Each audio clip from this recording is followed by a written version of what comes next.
E aí, sétimo ano, tudo bem com vocês?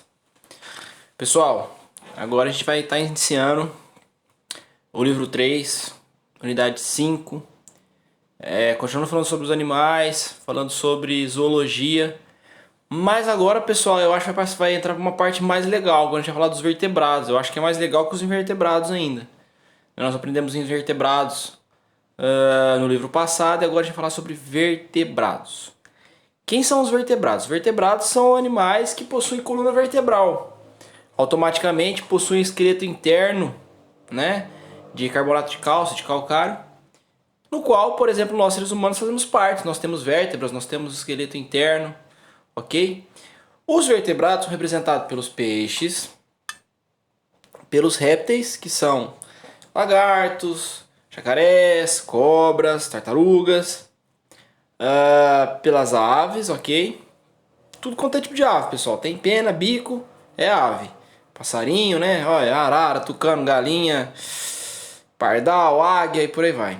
Pelos anfíbios, representados principalmente pelos sapos, mas a gente vai falar sobre eles em outra aula.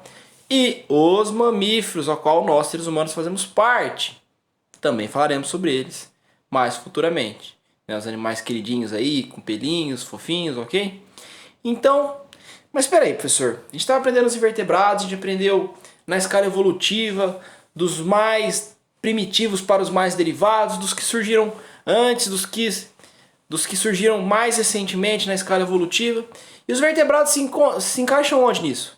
Pessoal, lembra que eu falei para vocês que os equinodermos, né, aquele filo das estrelas do mar, por exemplo, eles deram origem aos vertebrados, que eles eram muito parecidos com a gente. Na verdade, o equinodermo muito primitivo deu origem a um peixe muito primitivo. Aí esse peixe foi evoluindo, dando origem aos peixes atuais, que também deram origem depois aos anfíbios. Eu vou explicar para vocês por que os peixes deram origem aos anfíbios, os anfíbios deram origem aos répteis, os répteis deram origem às aves, as aves deram origem aos mamíferos, ok? Mas então a gente vai aprender sobre peixes primeiro. Hoje a aula é sobre peixes, para depois a gente passar para anfíbios e assim sucessivamente, tá bom, galera? Então vamos lá falar sobre peixes. Os peixes, pessoal, eles são divididos em dois grupos. O grupo dos condrictes, que são os peixes cartilaginosos, que possuem esqueleto cartilaginoso, e os peixes ósseos, chamados de osteíctes, que têm esqueleto ósseo e cartilaginoso também. Ah, como assim, professor? Não, eles têm um esqueleto predominantemente ósseo, mas eles têm um pouquinho de cartilagem. Por exemplo, nós mamíferos, nós seres humanos, nós temos o esqueleto ósseo e cartilaginoso também. A esmagadora maioria do nosso esqueleto é ósseo, mas nós temos cartilagem no nariz, na orelha, entre as articulações. Então assim, pense nos peixes ósseos como tendo esqueleto predominantemente ósseo, mas eles têm algumas cartilagens. Agora o peixe cartilaginoso, ele só tem esqueleto cartilaginoso. Então vamos falar sobre os peixes? Então, pra gente matar essa aulinha aí, vamos lá falar sobre os condrictes primeiro. Os peixes cartilaginosos, pessoal, eles são representados pelos tubarões e cações, tá? Mas tubarão e cação é a mesma coisa, pessoal, tá bom? Tem várias espécies de tubarão, os condrictes tem uma pequena quantidade, que são poucos peixes, tá? São só tubarões e raias, tá bom? Então, assim, vamos colocar assim que o cação são espécies menores, tá? São tubarõezinhos um pouco menores, espécies de tubarões um pouco menores. Mas é a mesma coisa que o tubarão. É que a gente fala que a gente come cação, né? Quem vai pra praia aí e vai comer frutos do mar, às vezes os caras oferecem cação pra gente comer. E na verdade aqui você tá comendo um tubarão, tá, pessoal? Mas é que os caras falam cação pra você achar que você não tá comendo coitado do tubarão, tá comendo um tubarãozinho menor. Mas todos são muito parecidos, tanto os cações quanto os tubarões. E as raias, pessoal, né? Aqui uma imagem de tubarãozinho e aqui a imagem de uma raiazinha. As raias tem raia de água salgada e tem raia de água doce, hein? No Pantanal tem raia de água doce, na Amazônia. E elas têm, no final da cauda delas, um ferrão feito do mesmo material das nossas unhas. Que eles usam isso para se defender, né? Se a gente tá lá na água e vai encher o saco dela, ela vai enfiar isso na gente. Dói bastante, pode ser fatal, dependendo do local onde pode pegar, se pegar no pescoço, no peito, se for uma raia de uma espécie muito grande, pode até matar. Tá bom, pessoal? Mas esses são os representantes. Professor, tem tubarão de água doce? Não tem, pessoal. Tem alguns tubarões que eles... Tem uma espécie de tubarão tigre, que ele consegue entrar em águas salobras, né? Em rios ele entra, mas depois ele volta pro mar. Ele não curte muito água doce. Os tubarões são predominantemente de água salgada. Mas vamos para as características dos peixes cartilaginosos, beleza, pessoal? Primeira coisa que eu coloquei para vocês, ó, olha essa característica. Pecilotérmicos. Pessoal, o que é um animal pecilotérmico? Galerinha, o animal pecilotérmico é que ele varia a sua temperatura de acordo com o ambiente. Vamos aprender isso agora, que eu vou usar isso sempre durante esse livro. Por exemplo, os condrictes, como os outros tipos de peixe, vamos pensar num peixe de um peixe ósseo agora, para a gente pensar nessa característica de pecilotérmico. Se a água do rio tiver a 25 graus, o tucunaré vai estar a 25 graus.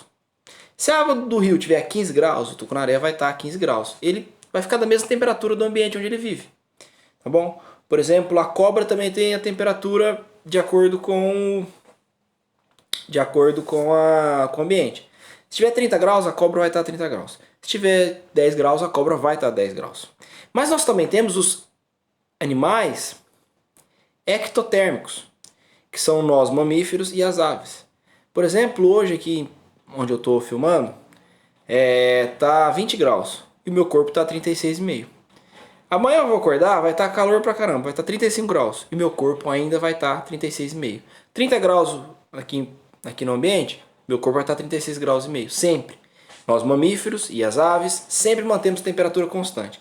Então, o ectotérmico é um animal que, independente da temperatura ambiente, ele sempre mantém sua temperatura constante, tá bom, pessoal? O ectotérmico ele tem uma vantagem, galera, porque ele consegue ocupar todos os ambientes terrestres. Por exemplo, eu tenho um mamífero no Polo Norte? Tenho, pessoal, tenho um urso lá. Eu tenho foca, que é um mamífero, tá? Eu tenho a raposa do Ártico, por exemplo. Por quê? Porque lá tá menos 30, menos 20 graus e o animal continua com 36 graus e meio. Como que ele consegue isso, professor? Porque ele tem o pelo para poder proteger ele do frio. Isolar ele do ambiente, ele conseguir se aquecer ali com o alimento que ele comeu. Tá bom, pessoal? As aves existem aves. No Polo Sul, por exemplo, eu tenho os pinguins. Eles têm a gordura para se proteger. Eu tenho algumas gaivotas, enfim, eu tenho aves nesse local. Agora, pessoal, o animal pecilotérmico, ele consegue viver só perto dos trópicos. Vai ficando longe dos trópicos, longe da linha do Equador no planeta, ele vai diminuindo muito a sua população.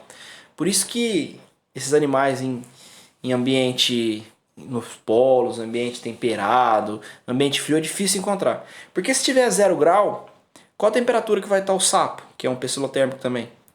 O sapo vai estar a 0 grau. E aí o sangue dele vai congelar. E aí ele vai morrer. A célula vai explodir, o coração bate, o sangue não chega nos tecidos, ele vai morrer. Tá bom, pessoal? Essa é a vantagem dos ectotérmicos. Tanto que só mamífero e ave é ectotérmico. Eles são os mais recentes na escala evolutiva. Esses animais não conseguem viver. Ah, professor, mas eu tenho peixe no Polo Norte. Então, mas fala pra mim, qual que é a temperatura da água no Polo Norte? Ah, professor, a água no Polo Norte, a água do mar lá deve estar uns menos 10 graus. Pessoal, menos 10 graus, a água congelaria. A água do mar, lá no Polo Norte, ela tá mais de 0 graus. Tá 1 grau, 2 graus. E aí o peixe consegue viver ali. Entendeu por que eu tenho peixe no Polo Sul e no Polo Norte? Por causa que eles vivem na água e a água ainda não congelou. Tá bom, pessoal? Às vezes tá congelado por cima e embaixo não. Aquela água não tá a 0 grau. E o peixe consegue viver, algumas espécies. Mas eles são pecilotérmicos. Legal, pessoal? Guardem isso aí, pecilotérmico e ectotérmico, importante. Pecilotérmico, temperatura variável de acordo com o ambiente. Ectotérmico, temperatura constante, independente do ambiente. Pessoal, os condrictes, eles têm respiração branquial. A água entra dentro da boca e sai pela brânquia. A brânquia consegue pegar o oxigênio dissolvido na água, oxigênio gasoso dissolvido na água, e passa para a corrente sanguínea desse animal. O coração desse animal bate e leva o oxigênio para o corpo, para as células desse animal, para ele poder sobreviver. Esses animais eles não têm pulmão. Porque, por exemplo, se me afogar na água, vou respirar água, o pulmão não vai absorver o oxigênio. O oxigênio ele é filtrado pelos pulmões aqui fora, na atmosfera, fora da água. Agora os peixes têm brânquias. Eles têm fecundação interna, têm cópula, tá? Só que esses animais, os condrictes, eles são vivíparos, né? Eles podem deixar os filhos dele dentro do abdômen deles. Aí na hora que ele estiver pronto para sobreviver, ele solta para fora esse animal. Ou ele pode ser ovíparo. Tem algumas espécies que botam ovos. Aí o ovinho eclode, sai o tubarãozinho. É, desenvolvimento direto, um pequeno tubarão sai ali, não tem indivíduo larval aqui nos condrictes. Ou ele pode ser ovo vivíparo, né? O ovo fica dentro do animal, aí depois que tá quase pronto esse animal, ele solta esse ovo para fora e esse ovo eclode e sai um novo indivíduo, tá bom? É bem variável aqui nos condrictes, tá? Eles têm sistema circulatório fechado, galera. Então, o coração bate e leva o sangue que não sai dos vasos sanguíneos. Eles têm vaso sanguíneo, olha só que bem mais complexos os animais. E é completo, tá? Não tem mistura de sangue rico em oxigênio e rico em gás carbônico no coração dos animais. Porque o coração dos animais, ele tem duas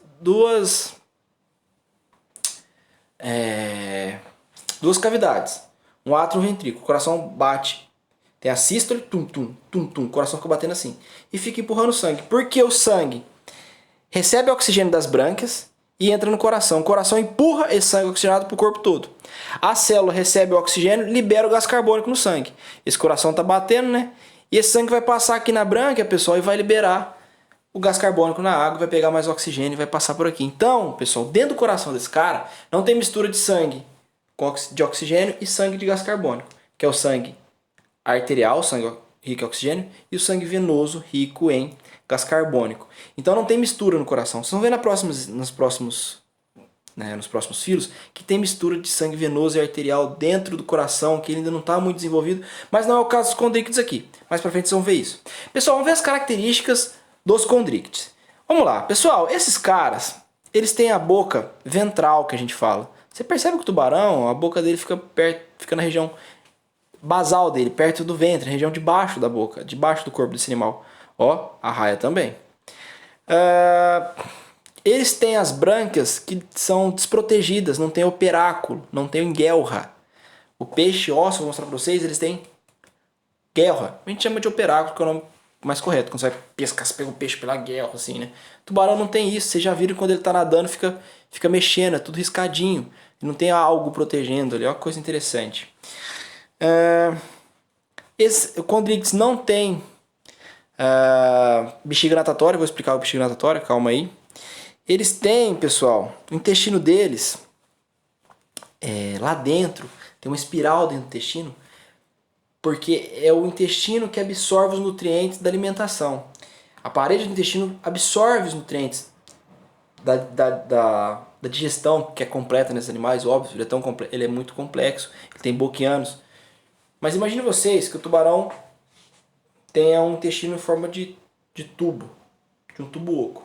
E a parede que absorve nutrientes. Mas além da parede, lá dentro, tem uma espiral que também absorve os nutrientes. Então aumenta a superfície de absorção.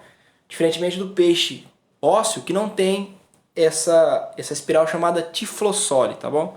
Olha o intestino em forma de espiral aqui, tá bom? Eles têm um negócio, pessoal, chamado linha lateral. Quando você observa no tubarão, olha aqui, tá vendo que tem uma linha passando aqui, ó? Né, dividindo essa parte branca e essa parte escura dele? Isso aí, pessoal, é uma estrutura sensitiva que o peixe consegue sentir a vibração da água. Então a água vibrou, ele sente, ele vê a presa dele e vai comer. Os peixes ossos também tem isso. Eu sempre ficava me perguntando, né? Às vezes eu entrava dentro da água, aqui no Rio Grande, mergulho e abro o olho lá dentro e não enxergo nada. Só barro, só lodo. Como é que o peixe sabe que tem um peixe passando do lado dele para ele poder comer, ou que é um predador, ou que é uma presa? Porque quando o peixe mexe na água, o outro sente a vibração, consegue saber o formato do peixe, o tamanho, se aquilo é uma presa ou não, se aquilo é um predador ou não, e ele consegue se defender. Olha só que interessante. Ele não usa só o olho para se locomover. Os peixes têm isso, nós seres humanos não. Olha que coisa mais interessante, né, pessoal? E tem as nadadeiras desses caras, né, turma? Nadadeira peitoral, nadadeira costal, enfim, para esse animal se locomover. Os peixes cartilaginosos, eles têm uma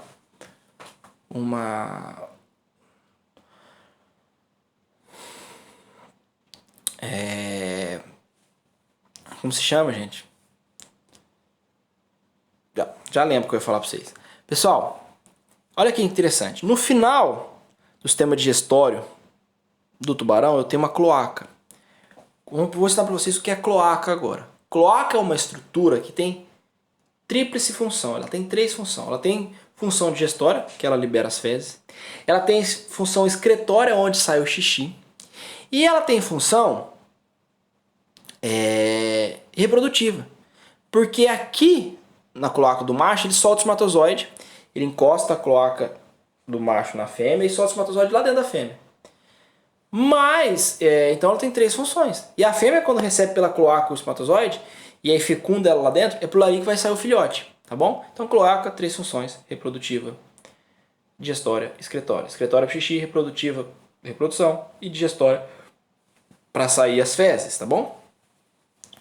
O macho, na saída da cloaca, ele tem uma estrutura chamada clasper, que é o aparelho copulatório aí desse animal masculino, tá bom? Eu queria falar das escamas do peixe cartilaginoso, pessoal. Eles têm isso a gente chama de escamas placoides, tá? São placas que ajudam ele nadar, que ele vai se mexendo ali e não tem uma tensão impedindo que ele se locomova, para ele poder nadar com muito mais facilidade. Tanto que os caras fizeram roupas de natação inspiradas na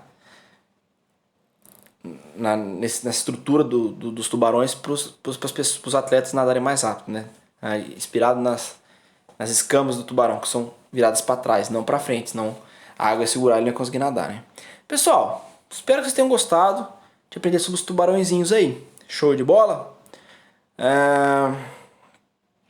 Então vamos passar agora para os peixes ósseos, que são chamados de osteíctes. Quem que são os osteíctes, professor? Quem que são os peixes ósseos? Todas as outras infinidades de peixes que a gente conhece. Tá bom, pessoal? Truta, CD, tucunaré, pirarucu, lambari, bagre, cascudo, cavalo marinho, que é um peixe também, peixe palhaço, o Nemo lá, a Dory, enfim, pessoal, todos os outros peixes são peixes. A esmagadora maioria das espécies de peixes são osteítes, peixes com esqueleto predominantemente ósseo. Vamos para as características desse cara. Também são pecilotérmicos, temperatura constante, temperatura variável de acordo com o ambiente. Tem brânquias, também respiração braquial. Também são dioicos, né? Ou seja, o macho e a fêmea não tem hermafrodita. Igual os peixes cartilaginosos. Só que esses caras têm fecundação externa. Como é que eles se reproduzem? O macho solta o espermatozoide na água, a fêmea solta o óvulo na água. Se encontrar os gametas da mesma espécie, aí vai formar um ovinho. Desse ovo vai sair um alevino, que é a larva dos peixes, e aí depois vai se transformar num peixe adulto. Pessoal, vocês concordam comigo que essa reprodução ela é um pouco menos eficiente, né? Que a fecundação interna. Porque, cara, tem que soltar o espermatozoide, a fêmea tem que soltar o óvulo, tem que ter a sorte de encontrar. Mas eles têm algumas táticas para poder conseguir a reprodução. Uma delas é grande produção de gametas. Tanto a fêmea solta muito ovos, como o macho solta muito espermatozoide. Mas eles se encontram para poder jogar isso, né? Os peixes de água doce, por exemplo, eles têm a época da piracema, a época que eles vão se reproduzir. E eles saem nadando o rio acima e vão parar onde eles nasceram. Aí ela tá cheia de fêmea e cheia de macho na mesma época. O macho solta o espermatozoide e a fêmea solta o óvulo, a chance de encontrar maior. Tem espécies, pessoal, que fazem uns ninhos, o macho faz um ninho lá no meio da areia, fica bonitão, aí a fêmea chega e vê lá, aí ambos soltam os ovos ali para poder fecundar, tá bom, pessoal? Aumentar a eficiência disso. Por isso que não pode pescar nessa época, os peixes estão nadando, estão cansados, querendo chegar no local de reprodução. Às vezes você coloca uma barragem de hidrelétrica e aí corta o circuito que esse peixe está fazendo para chegar no local de reprodução. Esse peixe nunca mais reproduz, ele entra em extinção. A coisa é muito séria, pessoal. Então a gente tem que cuidar com carinho dessas espécies aí, senão elas podem vir à extinção, né? Bom, vamos lá então. Eles têm esse sistema circulatório fechado, simples, porque é completo, porque fechado, porque só fica dentro de vasos sanguíneos, tá bom, pessoal? Não sai para fora do vaso sanguíneo. Já expliquei isso para vocês, né? Nos outros filos animais. Simples porque ele passa no coração uma vez só, tá bom? Expliquei para vocês, ó. Aqui é a brânquia, pega o oxigênio, passa pelo coração, e aqui o gás carbônico entrega para as células o oxigênio, pega o gás carbônico e o gás carbônico já é liberado na brânquia. Então, simples, passa uma vez só no coração. E completo porque não tem mistura de sangue venoso e arterial, tá bom? Eu já expliquei isso para vocês. Coração não tem mistura de sangue venoso e arterial, sangue rico em oxigênio e sangue rico em gás carbônico. Não tem mistura de oxigênio e gás carbônico lá dentro do coração. Mas vamos para as características dos peixes ósseos, diferente dos peixes cartilaginosos. A boca dos peixes ósseos é uma boca frontal, tá? Não é uma boca abdominal. Olha que legal. As brânquias são protegidas pelo operáculo, protegidas pelo a guelra. Eles têm linha lateral também, para eles poderem sentir a vibração da água, se localizarem. Só que esses caras, eles não têm cloaca, pessoal. Ok? Eles têm ânus, eles têm estrutura para eliminar as excretas deles, que é o xixi, e tem estrutura que solta o macho tem o pênis dele, a fêmea tem a vagina dele que solta esses óvulos, né? Que solta esses gametas, não tem cópula. Eles têm as nadadeiras deles, né, tal. Mas o que eu quero explicar, eles têm orifício de narina, que eles sentem odores, igual a dos peixes cartilaginosos, ok? Eles têm narina também para eles sentirem odores, mas eles não respiram, por isso eles sentem odores. O odor do peixe cartilaginoso é muito forte, ele consegue sentir cheiro de sangue quilômetros de distância, né? E aí ele vai para atacar a presa, que está sangrando, que é uma vantagem para ele. Pessoal, mas o que eu quero mostrar para vocês aqui é que esses caras não têm tiflossole, hein? Não tem aquele intestino em forma de espiral. A absorção de nutrientes aqui do peixe é bem menor que a do tubarão, no caso. Mas a principal estrutura aqui que o peixe cartilaginoso, que o peixe ósseo possui e o cartilaginoso não, é um negócio chamado bexiga natatória. Ok, pessoal? Para que serve isso, galera? Pensa comigo. O peixe, quando ele quer afundar, ele pega o oxigênio que foi absorvido aqui na brânquia e, na verdade, quando ele quer sair do fundo, quer ir para a superfície, ele enche essa bexiga natatória de oxigênio. E esse peixe cheio de gás, galera, ele fica menos denso. Ele fica menos denso que a água fica mais densa que ele. A água vai para baixo e ele vai para cima. Quando ele quer afundar, ele tira todo o oxigênio da bexiga natatória, passa para a corrente sanguínea dele, uma hora vai ser eliminado o gás carbônico aqui. Ele diminui a quantidade de gás dentro da bexiga natatória. Essa bexiga natatória murcha e ele fica bem mais denso que a água e ele afunda. Então é assim que o peixe ósseo flutua e afunda, ele se movimenta dentro da água. O peixe cartilaginoso não tem isso, né? Ele tem que nadar para baixo, tem que nadar para cima. Já o peixe ósseo, ele baixa sozinho, levanta sozinho, esvaziando e enchendo a bexiga natatória de gases. Vocês conhecem a bexiga natatória. Quando vocês pescam no rio e vão limpar o peixe, vocês cortam a barriga dele, tiram os órgãos dele, não tem uma bexigona branca lá dentro? Às vezes está cheia, às vezes está vazia. Então aquilo é a bexiga natatória, cheia de gás. Se ela está cheiona, é que você pegou esse peixe, ele estava na superfície. Se ela estiver vazia, você pescou lá do fundo. Tá bom, pessoal? Não deu tempo de esvaziar isso ainda. Existem alguns peixes, pessoal, que nós chamamos eles de peixes dipnóicos. Que eles, além de respirar pelas brânquias, conseguem respirar gás atmosférico, oxigênio atmosférico. São algumas espécies só de peixes dipnóicos, tá? O pirarucu é um. O beta é um. A piramboia é um peixe dipnóico.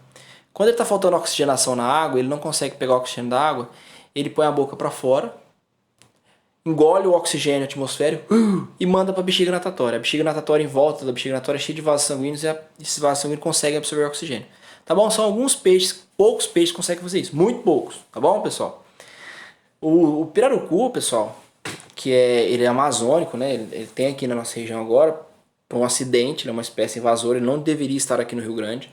Uma fazenda de criação de pirarucu estourou e esses pirarucus foram para o Rio Grande e ocuparam esse ambiente, comendo um monte de peixes naturais aqui do Rio Grande, mas enfim. O pirarucu lá na Amazônia, quando tem a época das chuvas, o rio sobe muito e começa a entrar no meio da floresta. Quando vem a época da seca, o rio baixa e fica tudo alagado nessa região, mas com pouca água, fica tudo lamaçado. E às vezes alguns peixes ficam presos, ele morrem. Mas não é o caso do pirarucu. O pirarucu, se ele ficar preso numa poça de água ou numa represinha, enfim, ele fica nadando ali naquela represa até chover de novo, até dar o outro ano e ele conseguir voltar pro rio. Porque ele tem a boca dele e ele consegue ficar respirando. As comunidades ribeirinhas que vivem ali, os caras pegam o pirarucu no colo assim e levam para casa para comer. Porque o pirarucu fica fraco, mas ele consegue sobreviver. E tem outras espécies que conseguem sobreviver também, tá, pessoal? Em locais enlamaçados, fica só respirando pela boca, porque eles são dipnóicos. Tá bom, pessoal? Não sei se já chegaram a ter oportunidade de ver um rio muito poluído, subir numa ponte, olhar o rio, assim, um rio bem poluído, vocês conseguem ver os peixes, né? Tipo assim, tentando respirar para fora, porque tá sem oxigênio ali, porque tá tudo poluído, ele tá desesperado tentando respirar para fora, tá, pessoal? Alguns conseguem, pouquíssimas espécies, outros não. Tá bom, pessoal. Agora vamos ver as diferenças entre os... Ih, caramba, vamos ver se eu consigo encontrar um lugar para a minha cabeça. Bom, aqui a gente vai estar comparando, tá, pessoal? Comparação entre peixes cartilaginosos, que são os condrictes, e os ossos, que são os osteíctes, tá bom? Aqui tá as características, aqui o condricte, aqui o osteícte. Vamos lá. Então o esqueleto dos condrictes é cartilaginoso, do osteícte ósseo, fácil. As escamas dos condrictes é placoide, dos osteíctes, peixes ósseos, é cicloides, que é aquela escama que a gente tira do peixe quando a gente está limpando ele. Mas tem peixe que é de couro, né? Que eles não têm as escamas. Nossa, professor, mas como é que ele faz para se locomover? Ah, ele produz um muco ali naquele couro dele que ajuda ele. Tanto que o peixe, um bagre, por exemplo, bagre não tem escama, mas você pega ele, né? Ele é todo melequento para ele poder nadar na água para não ter uma resistência da água. Isso locomove super bem, não tem pelos igual a gente. Tivesse pelo, pena, não ia conseguir se locomover na água com muita dificuldade, igual nós, né? Os peixes conseguem nadar muito melhor que a gente. Ah, mas o Michael Phelps não. Pega o Michael Phelps, pega um peixe, o Michael Phelps não dá conta de pegar o peixe nadando. Não adianta, pessoal. Ó, válvula espiral, tiflossório, os condrictes têm, os osteíctes não. Ausente, presente. Brânquia, sem operáculo nos condrictes, com operáculo nos osteíctes. A boca é ventral, né, na região ventral da cabeça. Já a do osteícte é na frente, anterior da cabeça. Bexiga natatória, os condrictes não têm, os osteíctes têm, para poder flutuar e afundar na água. Os condrictes têm cloaca, os osteíctes soltam as fezes pelo ânus, normal, né? Sistema digestório, a cloaca tem outras funções, tanto reprodutiva quanto excretória também. Pessoal, show de bola! Gostaram de aprender sobre os peixes hoje? Muito bem, espero que vocês tenham gostado. A aula que vem a gente vai falar de anfíbios, que é super legal também, mas no próximo vídeo. Hoje fico só com os peixes, estamos entrando nos vertebrados, aula super legal. Beijo pra vocês, até o nosso próximo encontro.